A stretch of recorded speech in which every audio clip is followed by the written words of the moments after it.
ওয়ালাইকুম না, ছোট আসসালাম ওয়া প্রশ্ন। রাহমাতুল্লাহি ওয়া বারাকাতুহু। যে এখন যে 10 দিন জিলহজ্জে 10 দিন যে তাকবীর আমরা পড়ি, এই তাকবীরটা কোরআন তেলাওয়াতের থেকে কি গুরুত্বপূর্ণ বেশি এখনকার সময়ের জন্য? যে এখন কি কোরআন তেলাওয়াত কম করে তাকবীরটা বেশি পড়বো, বা এটা সমন্বয়টা কি হবে? এটা একটা। আপনার এই দিনগুলোতে আশরে জিলহিজ্জা, জিলহজ মাসের যে প্রথম 10 দিনের যে বড় ফজিলত সারা বছরের সমস্ত দিনের উপর সবচেয়ে উৎকৃষ্ট দিন, তো এই দিনগুলির সবচাইতে বেশি নেক আমল কোরআন তেলাওয়াত হবে না জিকির আজকার হবে না দোয়া হবে, কোনটা 1 নম্বরে আসবে? এই ক্ষেত্রে উলামায়ে কেরামগণ বলেছেন যে সবচাইতে উত্তম ইবাদত, নফল ইবাদত বন্দেগীর মধ্যে হচ্ছে কোরআন তেলাওয়াত। এই তিনটির মধ্যে 1 নম্বরে থাকবে কোরআন তেলাওয়াত, 2 নম্বরে জিকির আজকার, আর 3 নম্বরে হচ্ছে দোয়া। 3 নম্বরে হচ্ছে দোয়া। এটা হচ্ছে আসল। কেন একটু বলি হিকমতটা। কোরআনের তেলাওয়াত জিকির এবং দোয়ার তুলনায় বেশি উপকারী।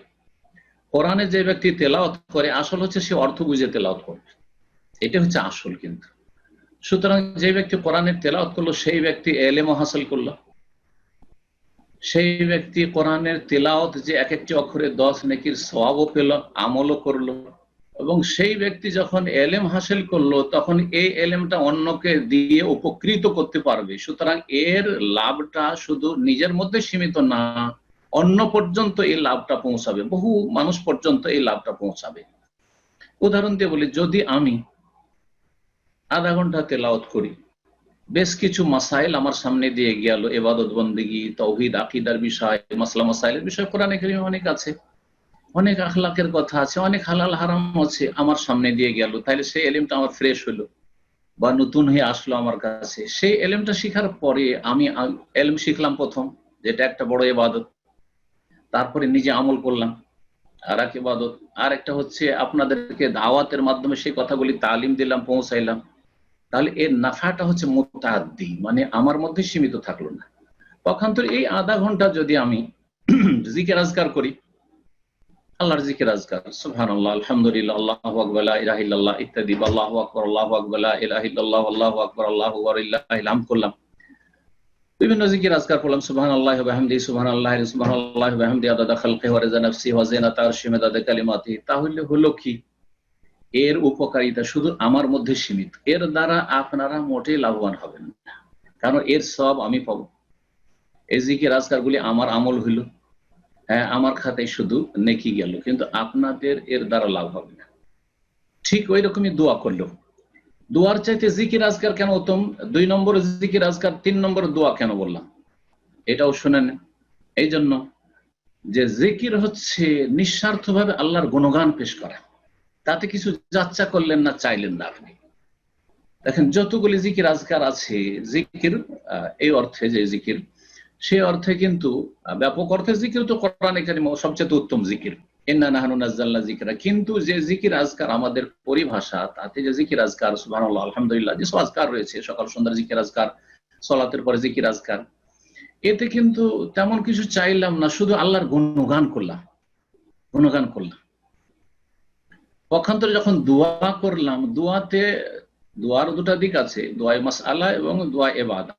ইবাদতের দোয়া হচ্ছে জিকির আজকার, আর মাসআলা যাচ্চাগত দোয়া হচ্ছে আল্লাহ রাব্বুল আলামিনের কাছে চাওয়া, রব্বানা আতিনা ফিদ দুনিয়া হাসানা ওয়া ফিল আখিরাতি হাসানা ওয়া কিনা আযাবান্নার, রব্বি জিদনি ইলমা, আল্লাহ তুমি আমাকে শিফা দান করো, আল্লাহ আমাকে সুস্থ রাখো, নিরাপদ রাখো, আল্লাহ হেফাজত করো, ইত্যাদি।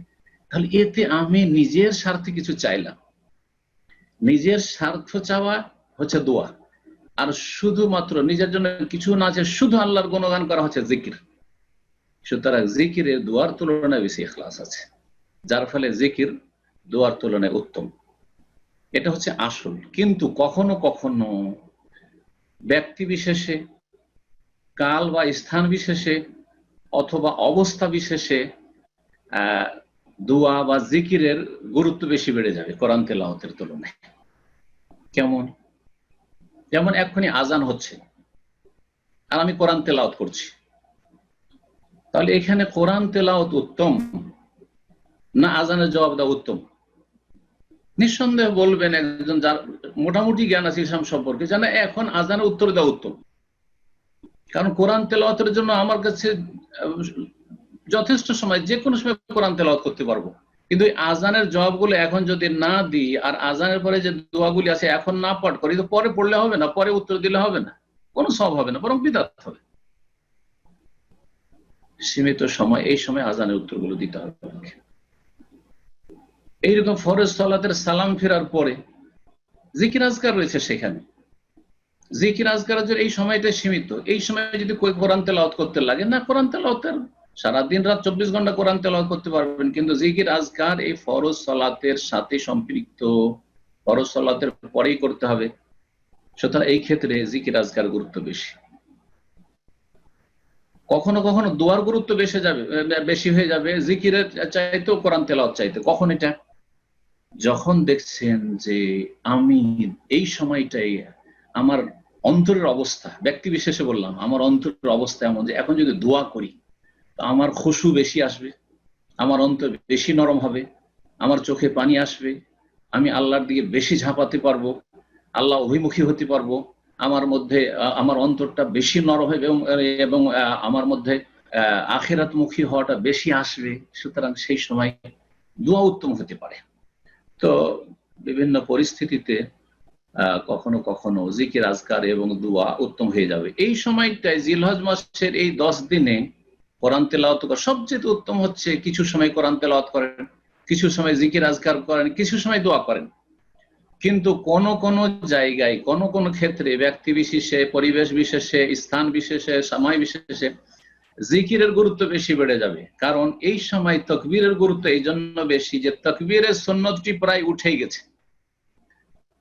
রাস্তায় জোরে জোরে গান বাজনা বাজাচ্ছে ফাসেক পাপিষ্ঠরা, তাদেরকে লজ্জা লাগে না, কিন্তু আমাদের মতো দিনদার লোকদেরকে উচ্চ স্বরে তাকবীর পাঠ করতে লজ্জা লাগে। কারণ এই সুন্নত মৃত সুন্নত, সেজন্য উঠে গেছে। আল্লাহু আকবার, আল্লাহু আকবার, লা ইলাহা ইল্লাল্লাহ, আল্লাহু আকবার, আল্লাহু আকবার, লিল্লাহিল হামদ। হাটে বাজারে রাস্তায় মসজিদে জোরে বলবেন, লজ্জা পাচ্ছেন। কেন লজ্জা পাচ্ছেন? কারণ এটি মৃত সুন্নাত, কেউ পালন করে না। লোক আপনাকে আজব মনে করবে, আরে কি বলছে রে, কি করছে রে। সুতরাং এই মৃত সুন্নাতকে জীবিত করা এই সময়ের দাবি হচ্ছে কোরআন তেলাওয়াতের এবং দোয়ার চাইতে বেশি গুরুত্বপূর্ণ। আর তারপরে এই তাকবীর গুলি এই সময়টাই পাঠ করতে হবে, এই জিলহজ মাসের 10 দিন আর 3 দিনে, যে 13 দিনের মধ্যে, তারপরে নয়। সুতরাং এর গুরুত্ব এই দিক থেকে বেড়ে যায়। আল্লাহ রাব্বুল আলামিন যেন আমাদের বুঝার তৌফিক দান করেন। তারপরে এখানে অনেককে স্মরণ করানো হবে। যদি তাকবীরটা বেশি বেশি পাঠ করেন, মানুষকে স্মরণ করালেন আপনি, তো আবার বলছি যে সবগুলি সমন্বয় করবেন আর বহুমুখী ইবাদতবন্দি করবেন। একই রকম ইবাদত করলে বিরক্তি আসবে, একঘেয়েমি চলে আসবে। কখন এইটা, কখন ওইটা, কখন ওইটা, কখন ওইটা, দেখবেন যে সারা দিনটা আপনার ইবাদতবন্দির মাধ্যমে যাচ্ছে। এর মধ্যে কিছু সময় আপনি আত্মীয় স্বজনকে টেলিফোন করলেন, খোঁজ খবর নি, আম্মা আব্বা দেশে আছে, ওদের খোঁজ খবর নি, ভাই বোনদের একটু খোঁজ খবর নি, খালা ফুফুর খোঁজ খবর নেই, গরিব মিসকিনকে কিছু সাদকা খায়রাত করি, কিছু জনকল্যাণমূলক কাজ করি। এইভাবে সব রকমের নেক আমলের চেষ্টা করবেন। তবে আসল হচ্ছে যে কোরআন তেলাওয়াত সবচেয়ে উত্তম, তারপরে জিকির আজকার, আর তারপরে হচ্ছে দোয়া। জাযাকুমুল্লাহ খাইরান।